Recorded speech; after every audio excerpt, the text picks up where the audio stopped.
we have now the studio sessions coming.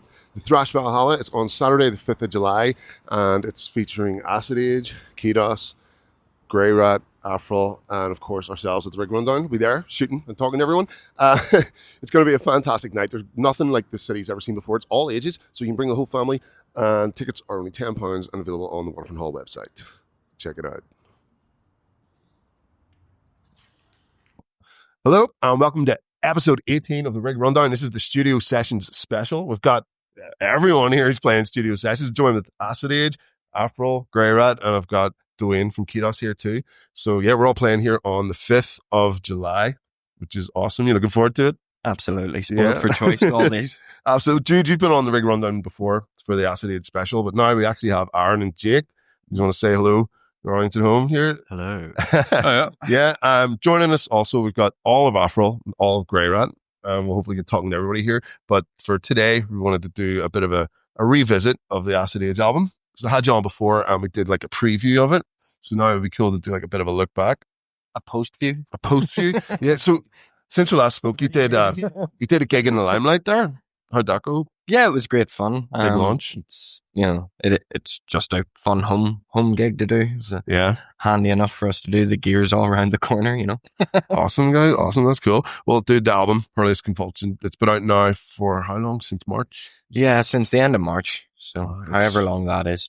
Brilliant. I've been doing my homework, listening to it over and over, and quite a fun job for me. Like, I've been enjoying the heck out of it. It's fantastic. Like, so track one, Bikini Island. I've made notes on each song here. Your first track, it opens with what, like an old timey intro. Is that like an atomic bomb countdown? Or yeah, so the song Bikini Island's about the Bikini Atoll, the nuclear test. Yeah. So at the start, we actually used like a news report. It's like a radio report of the nuclear tests happening. Cool. And Jake actually, the orchestra at the start, he chopped up various bits of orchestras and then reversed them, so it made it sound all sinister and messed up. Class, man. Yeah. And how'd you do that? What did you use? Did you just stick it in the Reaper, chop it up? What was the crack? You know it. Yeah. Fantastic, man. Yeah, and then it just breaks into all that chaos and it's just brutal. It sets the tone for the rest of the record. Like, well, so what else was the inspiration for it? Was the atomic bomb test and all, like, was that part of the lyrics as well? Yeah, absolutely. We kind of as a band generally avoid sort of political stuff just because we're kind of more into like mythology and esoteric stuff and kind of sociology type things, but we threw in like one wee political song because that's one instance where I think we can all agree that like testing nuclear bombs on nomadic people is just bad, a bit shitty, you know. Yeah. That's cool, man. Well, yeah, the guitars for it, did you layer them up? I remember you saying you have like 4. Sort of one at 6 and one at 9 and one at 2 and one at 11 or something like that. Yeah, that's it. Yeah. Is that how you did it for that song? Well, he would know more about it. He panned it all, so I just played it. What about bass? What was the bass setup for it? What would you plug in? What'd you use? Straight into the interface and neural DSP. Nice. Just one track, and the quad guitars, it's, you have the bass in the middle and guitars basically as far left and right. Sweet. And you get a big sound. What about for drums, Aaron? Like, what was your setup for recording? It was just my Yamaha Stage custom kit I used. Nice. Unusual sort of gig and cymbals and all, mostly Sabians. Set that up in Start Together Studios. Oh, cool. Yeah, Start Together was Rocky O'Reilly. It was Niall Doran. Niall Doran? Actually, yeah. Awesome. Yeah. So he did the recording of the drums. And that was great fun. So we did the drums there and then some other wee bits and pieces there. Yeah. A couple of guitars and things, and then most of the rest of it was Jake in their house, I think. That's so cool. But it was just my own kit that I used to gig with, dead comfortable. Well, it sounds fantastic. Like, we love it. Track 2, State Your Business. Me and Jude, we've already been over this. Mic on? Oh, yeah. You did the video for State Your Business. You did it with Wayne. It was the first single. We got to hear it before the rest of the album. Me and Jude have already talked about it. What about your guys' perspective? How did you enjoy making that video? It was good fun. You didn't get to act in any of the dramatic scenes of the killing or nothing? We got to sit and watch it, and it was pretty hilarious. And there's some really good footage of that I hope we can put up sometime. James is acting. Yeah? Yeah. Like he came in and fucking went for it. Like, had a mental breakdown, having an argument with each other, and they sold it as like too close to home. Yeah. Oh, well. They were both come out swinging, you know. And then for Like, your performance footage, where you did it just in your garage, did you say? Like- Yeah, just hung the backdrop, and basically the all you combination need, of man. a backdrop and the Lights. custom drum skin, it just looks like something else. Looks you like know? a film set. Like, Yeah. That's cool, man. Yeah. That is so cool. Third song, Third Eye Locksmith. Bit of a different sound on the intro of this one. Sort of like a Van Halen-y film, and then the doom sneaks up on you. Yeah. Yeah, that's cool. And what was the inspiration for this one? Lyrically? Or Musically and lyrically. musically, the influence is always the same. It's someone will come up with an idea and then one riff becomes two riffs, you know. Yeah. So I love Van Halen, so that'll play a part. And, you know, obviously the guys, you know, are adding their parts and I'm adding my part. We're a real collaborative band. I really like that about us. Fantastic. Lyrically, this song is about a guy I know who started a religious cult. Someone you know started Yeah, and succeeded in starting it. Yes, and he Wow. has over Impressive. 100 followers now. and an Instagram page and everything. Oh, here. You know, so He's got over 100 followers. I wrote a song about him, Third Eye Locksmith, because for the right price. He's going to see this and kill us all. Oh my goodness, that's amazing. Yeah. So track 4, Revenge for Sale, straight in, no messing, brutal thrash assault. Like, a lot of clean vocals in this one. Yeah, bits, Bits. yeah. What? So the clean vocals for yourselves. This is kind of a new thing for you. Yeah, What's absolutely. was this just you wanting to take it new directions and explore more? It's me wanting to sell more. Yeah. Melody sells records. That's it. No, it's Think of the fucking amount brilliant. of pop songs. I love the guitar solo and the time signature changes and the bass and the drums. There's a lot of like very complex stuff going on there. I would reckon I'd probably never be able to play that. Just feel like getting lost. Like what? How Barely the hell can, do you man. guys do it? Is this just rehearsal, or do you just lock in and jam it off the cuff, or It's luck. luck? Yeah. Just throw everything and see Different what every sticks? night. Yeah, that's And that song's actually gotten quite ridiculous live now as well. We Yeah. do a joke live where I'll say, Aaron's going to take this away and he's going to play it faster than ever. So now it gets faster and faster and Yeah. faster. So like we're managed to play like a 6-minute songs in like 40 seconds now. That's what I call the hardcore bands. Like, yeah, that's class, man. Yeah, dude, it's amazing. Next track, Every Cliche. This I think is my personal favorite. The sweet pick at the start, pure class, and then your rhythms come in. Middle breakdown, brilliant. What inspired this song? That was the one we didn't want to do a music video for because the lyrics were written during COVID, and we by the time it came out, we felt like the whole COVID thing was a bit exhausted. Okay. So we were like, So you didn't want to let's put not it do in the the video, but we were still very proud of the song and the music, fantastic. and the lyrics do work. The fit, like, and it was written at the start of the lockdown, so a lot of the lyrics in it are looking at every scope of what was going on at the time, and some of it was fact, some of it was fiction, some of it was paranoia, some of it was tinfoil hat shit. You know, it was just everything that was going on at the same time. So Sweet. trying to just convey all that in one song and just keep it brutal and gnarly, and then have all the psychedelic parts as well. Yeah, man. That brings us on to then your next single, Rotten Tooth, well, most latest single. I mean, yeah, you did the video for that one again with Wayne Donaldson. Yeah. What's it like working with Wayne? You recommend him to our fellow peers? Absolutely, Yeah. that's brilliant. He's Shout out good to fun. Wayne. That's cool.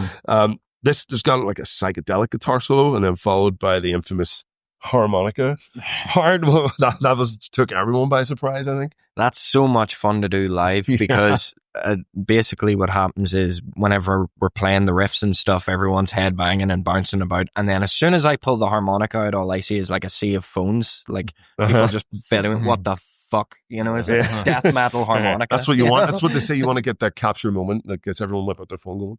Yeah, that's it. That's class, man. Yep. So your final track, Hamster Wheel.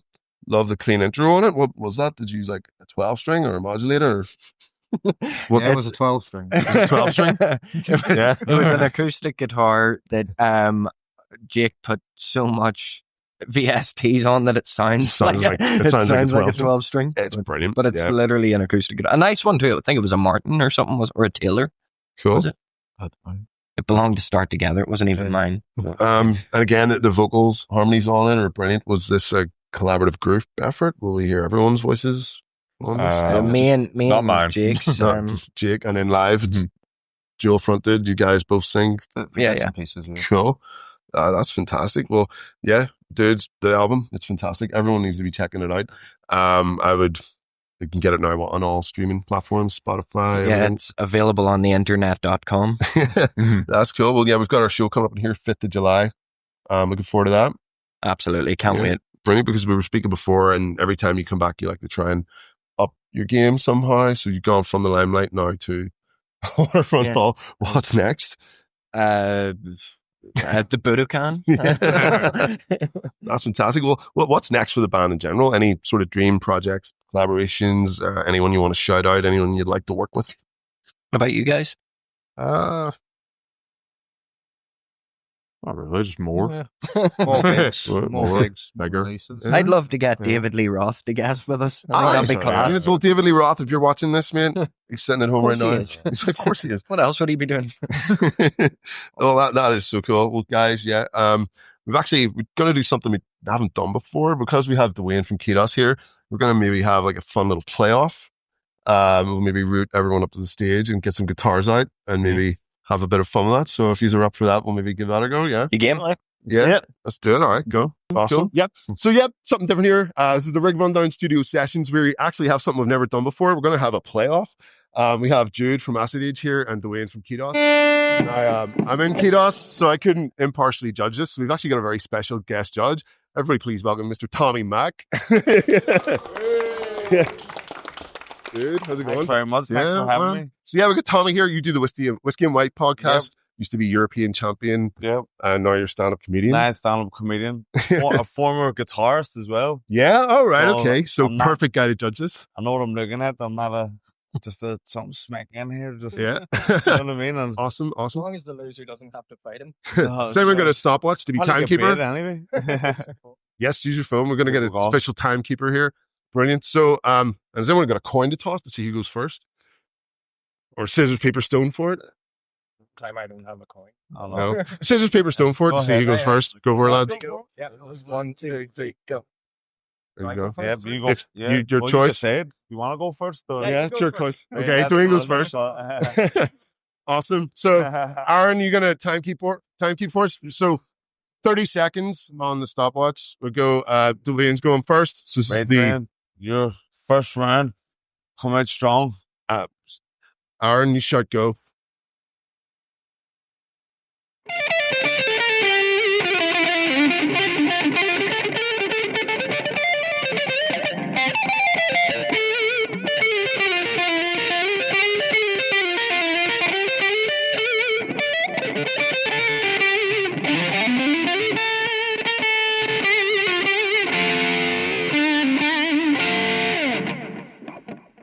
Whistle, keep going. Your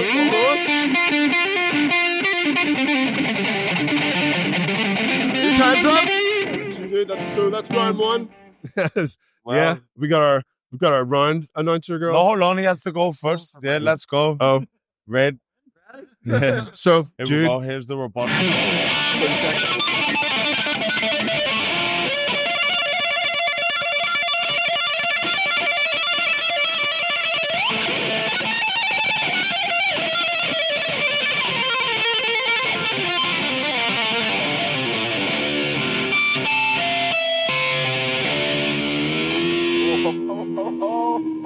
Keep going.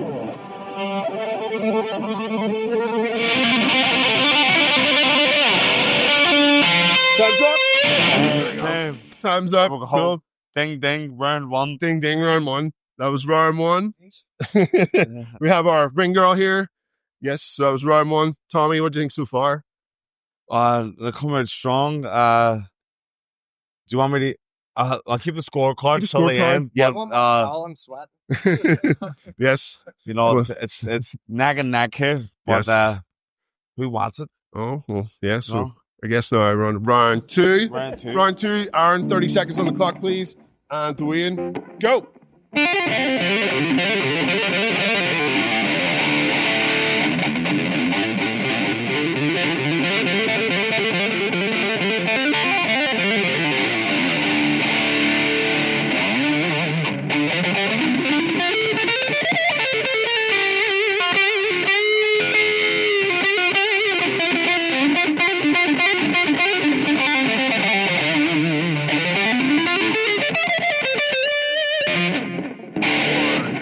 Time's up. There we go. Awesome, Dwayne. Jude, if you please.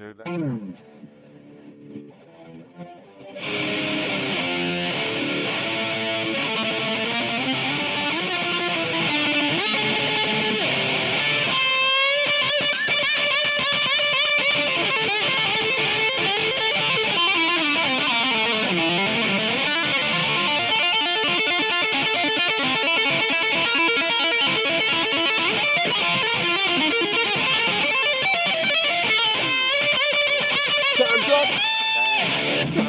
Well done. Awesome. It's pretty exciting so far, isn't it? well, listen. Shit is heating up. So yes, that was round 2. Thank you boys very much. Tommy, what do you think so far? For the final round, any pointers in for each boy? Do you know what? It's real close. So it all comes down to the last round. Yeah. Who's got more in the bank? Yeah. You know, 30 hopefully seconds. the lads haven't emptied the clip in the first 2 rounds. Yeah. This is it. This is make or break, guys. Here we go. Championship rounds. 30 seconds on the clock. Dwayne, go!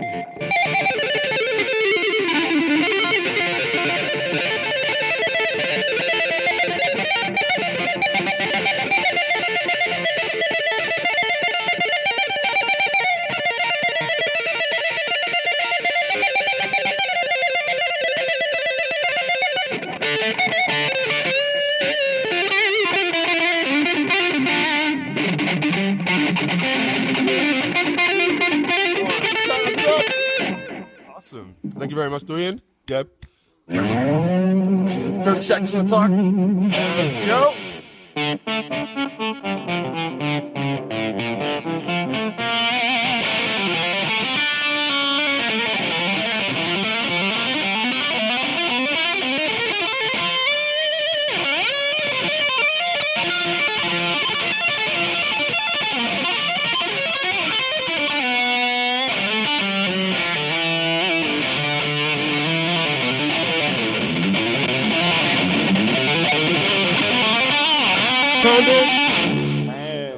Well done. Well, well done. Can we get a round of applause for everybody here? Applause. Yeah, Jude and Dwayne. Cool. Obviously, yeah, I have to remain impartial. Of course. That's why we have yourself. So after 3 close rounds, we have to go to the scorecards. Yeah. And the winner in the blue corner, Jude. Jude. There we go. Jude from Backstage has it. It's cool. Yeah, well, strong. And, I think because you went first, it kind of, you were on the back foot already, and like you misjudged the time as well. It's like throwing the first punch. Okay, well, but no, very, very good, very impressive. But So you have to fight Tommy. Yeah. No, Awesome, man. We'll hear no. I take 2 losses in one day. That's so cool. Yeah, that was our first ever playoff, celebrating the studio sessions concert. We've got Backstage, Ketos, Greirat, Aphrill, and thank you so much, No Mr. problem. Tommy Mac, for coming in and Thanks judging for that having for me. us. Yeah, Yeah, we'll that's hopefully very maybe good. see you on the night at the gig if Yes. you're free. We'll get you on the guest list for that. Yeah, definitely. Put me on a guest list. Get down and get your moshing clothes Yeah, on. definitely. Absolutely, man. Well, No, hopefully you'll full hooded up. hopefully you'll hang out with us for a bit and then have a discussion with Oh, us yeah, about for catch sure, up. yeah, Yeah, for sure. definitely. Cool. We'll wrap this little segment up here and we'll get back to the podcast. Dudes, again, this was our first ever little playoff. Jude, congratulations for winning. Thank Dwayne, thanks so much for coming down. And Tommy, thanks so much for Yep. judging. And of Rock course, our on. corner crews here. Yep. We'll get back to the main podcast. Hey. What's up, everyone, and welcome back to the Rig Rundown. Today, very special guest coming, boxing royalty in the house, Tommy Mac. Dude, you came in to judge our playoff, and now I've got to get a couple words with you, Yeah. so thanks so much, man. Well, thanks for having me. That's cool. You do the Whiskey and White podcast. Yep. Yep, big fan of that. That's really cool. Oh, thanks again. Yeah, I would love to come and visit and check out the production. It's probably different than what we've got going on here. Well, we do ours in the boxing gym, Yeah. in Lab Fitness in Work West. So, come on up and you do hit the bags. Yeah? Is that where you train in that gym as well? Well, I was training there, Yeah. but I'm retired now. Of course. Yeah, so I'm taking it easy. Yeah, of course. No, that's so cool, man. What would it take to get you out of retirement? 6 figures. Same. Yeah, man. Well, dude, looking back at yourself, like, what was the hardest fight of your career, like physically or emotionally? Like, The hardest fight physically was Chris Smith the first time. yeah, Because it was 12 rounds, me and him. and I thought I won the fight when I lost on a split decision, but I really had to dig deep, and he was in great shape, I was in great shape, and both of us were just going for it for the whole 12 rounds. So that took a lot out of me, and to be honest, I don't even think I was kind of the same after it, because I put so much into that fight, and then when I didn't win, it took the heart out of me, because, like I said, I thought I did enough to get it, and I had got a big scar. You can't see it; it's tucked neatly under my eyebrow, but it's 19 stitches. Jesus. So, no, that was the toughest fight. Yeah. Okay, man. Well, and you made it all the way to become European champion. Yeah, and then retired at quite a young age. How did you know that it was time? it's getting beat. So yeah, I won the European title, and then I was always on the cusp of fighting for the world title, and it was my goal from when I was a kid always to be a world champion. But in the summer of 2022, I signed a contract to fight for the world title in France, but like maybe 2 weeks before, the whole show collapsed. Right. Okay. Like, do I have the heart to go to the well again? And then I took a fight at late notice in Poland, and I lost. And then, but I only took it because Christmas was coming up, and I was like, need the Christmas money. Fair enough, bro. I lost, and then when I came home, I got offered another fight the week of Christmas. Yep. The fight in January. I was like, may as well get my Christmas money back. So I took it, and I lost that one again. And then I was like, do you know what? I should stop. Like, if I'm not going to be fully in, then I need to get it. And then I lost. I got a win. Mm-hmm. And then I fought there against in the SSE in March, and I thought against Stephen Ward, I thought that was a fight that I would definitely win, because I'd beat Stephen as an amateur. Me and him had fought 4 times. It was 4-0 to me, and but then Stephen beat me. So I watched I haven't got it. I watched that fight, and I remember, wasn't it round 6? Yeah, the ref stopped it. I remember you were on the ropes, and I was wondering, when I watched that fight, I felt like the ref kind of stepped in maybe a bit prematurely. Like, do you feel like you had more in the tank, or? No, to be honest, Stephen, he was boxing well, and actually, like, joked with him after, said it only took you 20 years to get me back. But he was so up for that fight. This was his big one, though, to get one back. Mm-hmm. Yeah. And when he caught me, he kind of caught me like on the side of the head, and it really, like, it was concussed, to be honest. So even though I looked okay, it was more like a poker face. Like, okay. he was the ref made the right choice. Yeah. Because when I watched it, I remember thinking, like, it just looked like you were up in the ropes, protecting your ribs, protecting your head, and then it just looked like he walked in and stopped it. And I remember sort of thinking, the ref, well, like, I probably could have continued, like, but Stephen was on format, and I think the ref kind of saving me from myself, or saving me from Stephen, maybe. That's cool, man. Well, here, so there's no plans for a comeback at all, or no. After watching the man play the guitar here, I'm gonna bring the guitar here when I go home. I've been threatening to do it for because when I used to train in Dublin, I used to bring the guitar with me, and because I've got time. What guitar do you play? So I was playing the electric, but originally when I started as a kid, I was playing Irish traditional music, and but that's not the kind of music I listen to, like like fiddly dee. But then I started trying to teach myself, like, it's so hard to. I like R&B music, trying to play R&B guitar. Well, there's a lot of guitar in that, like Craig David and stuff like that. Very, very difficult. But and the enjoyable stuff is like what you were doing there. Like, I always wanted to be like able to shred. So like playing rock guitars, the more enjoyable one. Yeah, dude, absolutely. So I'm gonna start practicing. That inspired me. There's bands like Polyphia who kind of combine the R&B with rock. Yeah, or no, like fusion.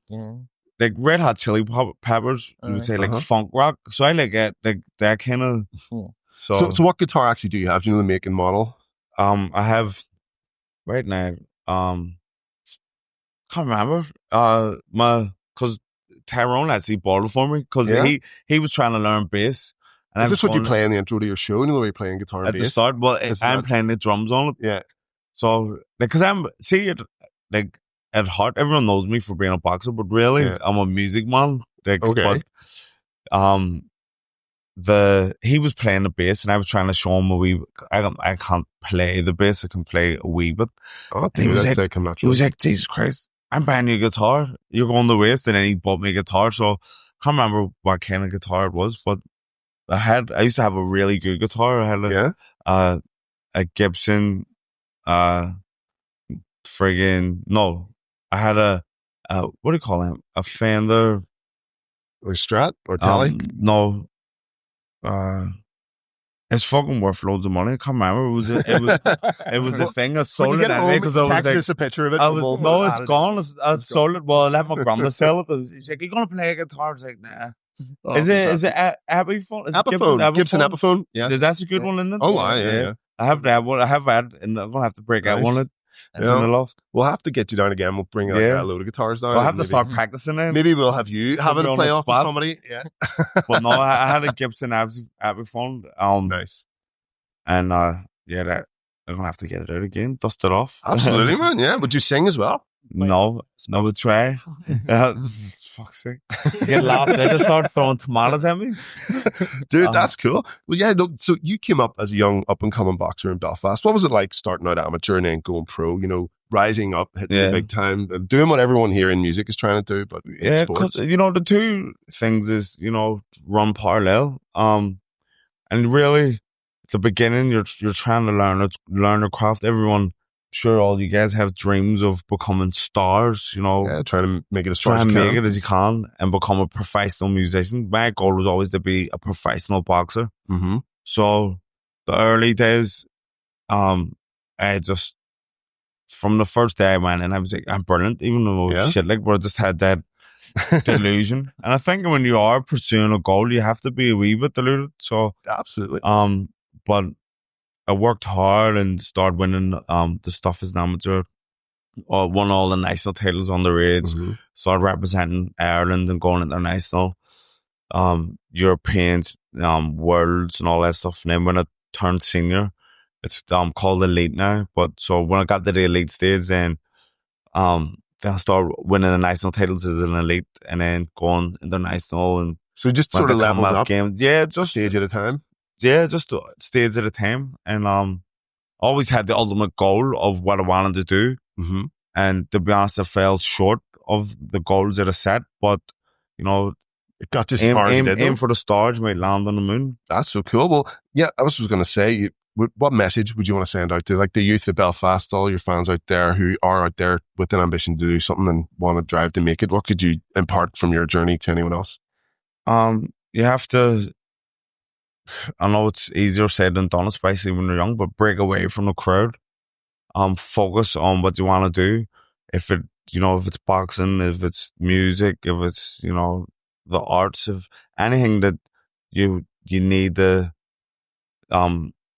work at, you can't do it trying to fit in with everyone else. So, be your own person, work hard, keep the faith, and just enjoy it. And enjoyment is the main thing. If you're not enjoying it, there's no point doing it. But if you focus on having fun and, work hard and have fun, then you'll reap the rewards. Awesome. Yeah, well, cool. Good. That's great advice. Yeah. Awesome. Well, now you've gone from knockout punches to knockout punchlines. You've entered the world of comedy. Yeah. What's scarier, walking into the ring or walking up on stage in front of a crowd? I don't understand. Walking to the ring, no question.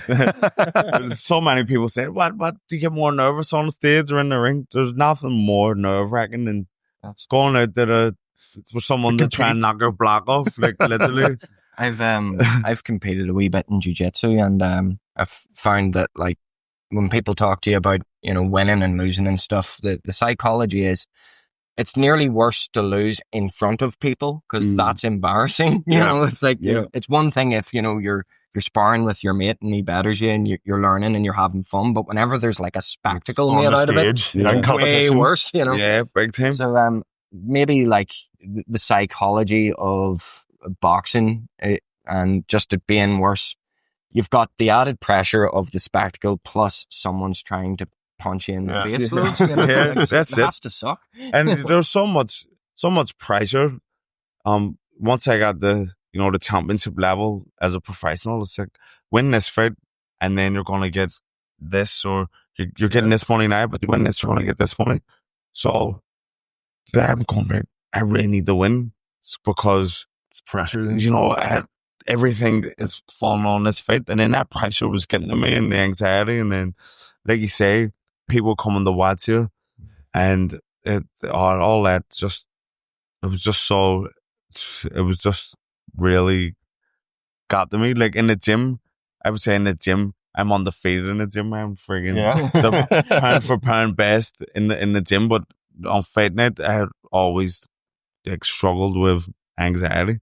Don't know if anxiety is the right word, but the pressure, there's so much pressure, and I hate it. Where stand-up, when I started doing stand-up only a couple of years ago, I was still boxing, so I was like, if no one laughs, so what? Okay, you had both. I'm a boxer, and if you have a bad night on the stage, like, no one cares. If you have a bad night in the ring, you get knocked clean out and get hurt.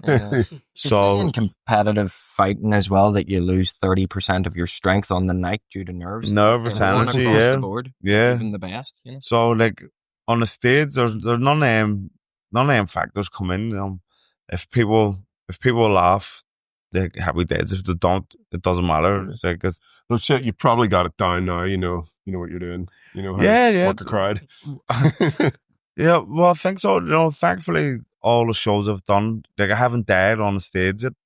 So, touch wood.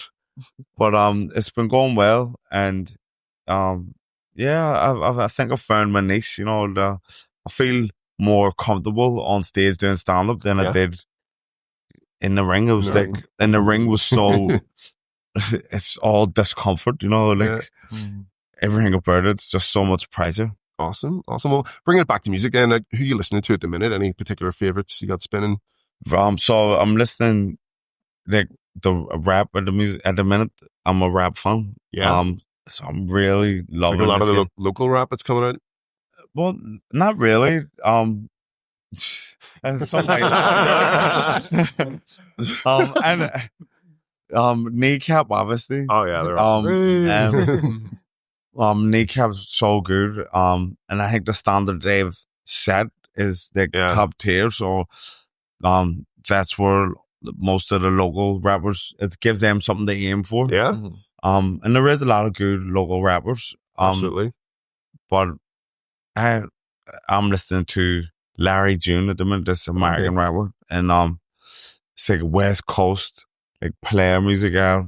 Yeah. No, I'm a man of a player. In real life, I'm a family man, but I'm a man of a pimp. So I like listening to that. Awesome. But I listen to a lot of like reggae music. Yeah. R&B, like I said. Cool.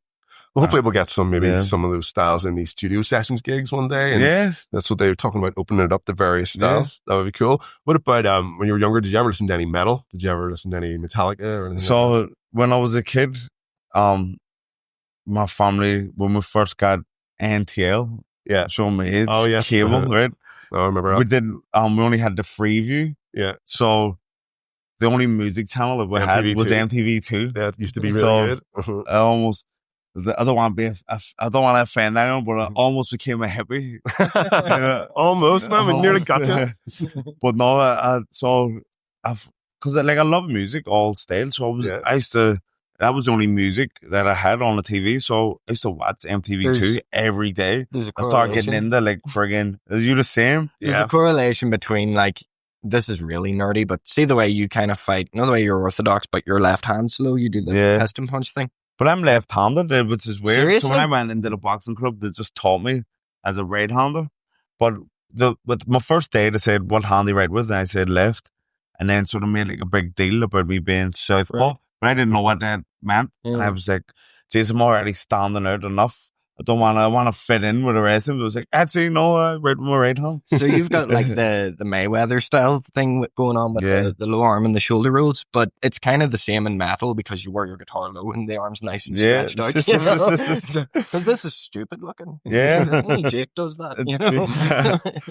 Fantastic. But no, I like when I was young, I started like in corn. Oh yeah, awesome. All that, like, I don't know, like Blink 182 and them, Yeah, because they're like poppy kind of, aren't they? But it was on MTV2 every day. So I love every it's song. like the Kerrang era. You know, Yeah, that's we actually do a tribute to that. The Life Is Loud. It's on the 30th of August in Voodoo. We cover like everything: Limp Bizkit, Korn, Slipknot. There's plans for other ones I haven't done yet, and it's just cool. Like, and then totally tribute to that era. A song that I friggin' still love this day, Chop Suey. Oh yeah, yeah. System of a Down, man. Yeah, love that song. And then Rage Against the Machine. Yeah, because it's kind of like rap and rock like mixed together. Yeah, so crossover like. Fantastic. Yeah, that's so almost, and then even like for a while, a brief period, started skating. Yeah, just the got skateboard, and I can't do anything. Can't even like. But I was like, I remember. So I'm from Lannington. I wanted my skateboard, and they're like, "You happy now?" It's like, no, but maybe I was. Yeah, awesome, bro. Well, here, just to wrap us up, I have a few quick fire questions. Go ahead. I'll wrap it through them. So, yeah, favorite boxer growing up? Lennox Lewis. Lennox Lewis, awesome. Favorite guitar player growing up, or band? Well, I could say growing up, but he died before I was born. But Jimi Hendrix. Oh yeah, of course. Choice. Yeah, excellent choice. Cool. Best pre-fight meal, or do you abstain? But no, pasta, chicken and pasta. Chicken and pasta. Cool. Best trash talker you've ever faced? No, they don't really do that over here. Is it? Nah. It's more of an American thing. Yeah, I was doing a trash talking against Bill Smith to try and sell it, and then he was being a gentleman. That was his nickname, a gentleman. Yeah, brilliant. Well, talking about people sovereign, who do you think would win a proper fight between Will Smith and Chris Rock? Will Smith.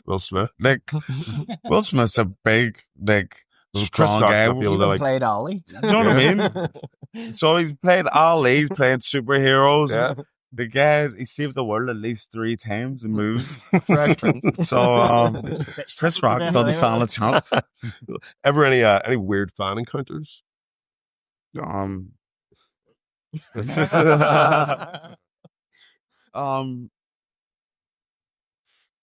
Weird. Well, after done a comedy show, this woman come up and she was like, "Hey, take a smoke." And I was like, "I don't smoke." It was like a joint, and I was like, "Well, I think it could have been anything. Yeah, could have been PCP." I was like, "I don't smoke." It was like, take it," and then I just pretended just to get her away from me. Why does this taste like toilet duck? Is it true you're cousins with the English musician Labyrinth? Yeah. So I should have said him. He's my favorite guitarist growing up. But no, that's my cousin. That's cool. So he, obviously, well, I would hope you would know his guitar enthusiast, but he's just like lethal on the guitar, like a proper. And my claim to fame is showing him his first song on guitar. So I showed, because I was playing, and then he was in my house, and he was like, so you started that? I was like, right, let's show him how to play the chords. And then the first song I showed him, because it's easy, is Wonderwall. Yeah. So any beginners learning, you just it's like, right, that's how it is. And then next thing he's showing me. So realistically, he owes you some money. He owes me his everything. You basically started Labyrinth. But now he's like a phenomenal, he's an all-round musician. He's like, I'm not just bringing him up because he's my cousin, but he's like a modern day Prince. Like, writes all the songs. Very impressive. Plays all the instruments, sings, does all the vocals. It's like, he's unbelievable. That's so cool, man. Yeah. Any tips for any young musicians out there, and anything they can take for gig prep from your competition prep? I don't know, but for musicians, like before my fights, I would always watch my favorite fighters Okay. and Take inspiration from? take inspiration and just they always inspired me and see what kind of moves they were doing. Yeah. So I don't know if that would be the same if you were a drummer or a guitarist, what's your favorite drummer and like what way he's playing and Okay. I don't know. That's a good always one. worked for me. Awesome. So yeah, Tommy, any local musicians then? You've got your eye on? Anyone piquing your interest at the moment? Yes, Surge Party. Awesome. Big fan of Surge Party. And I think they can go on the bigger and better things. They actually played at our live show in the Devonish. Oh, class. And they got a great reception. And I went around and watched them at the Ulster Sports Club. They were doing their... Well, shout out to Search Party. Maybe we'll see them in here one day. Yeah, we can get them on the lineup. Absolutely, bro. Yeah, that's where we're open to everyone. The next one, cool. Brilliant. Fantastic, Yeah. mate. Cheers. Anyone you want to collaborate with or face off with? Any dream projects? Anyone you want to call it? No, I just want to get as many. What I do, I just look and see what gigs are on here, comedy gigs, and just reach out to anyone if they need support acts. So any big acts coming here, Going through, need support acts? because they always they get a local. What about when Kevin Hart comes back? I reached out, but Shane Todd has that sewn up because we can't have the same support every time. It's the same in music. I don't know. Is that the same in music? You only can do it once or twice, and then if you come together again, it's like people aren't going to keep going to that same lineup. So. Right. Okay. Right. So, Kevin, if you're watching, give me the next year. That's cool. Well, yeah, I think that was pretty much everything. Yeah, we were going to ask. Tommy, mate, thank you so much for calling by and stopping by and joining our show here. And yeah, was there anything else anybody else wanted to ask or any final thoughts? Come see us. Yeah, come to the gig. Definitely. And the gig, it's the 5th of July. It's the 5th of July. Yes, right. Saturday, the 5th of July, 7 o'clock. First band run at 7:40. Runs all the way to almost 11. We've got 4 full sets coming. Yeah, it's going to be cool. I'll come around. I'm doing a gig in Maddens. I'm only doing like 15-minute set. So then I'll just run around here after. Mate, absolutely. Yeah. Cool. That'd be cool. Well, dude, Tommy, thank you so much for coming. Appreciate it. This has been the Rig Rundown, episode 18, Studio Session Special. And see you all in the next one on the night. Thank you. Goodbye.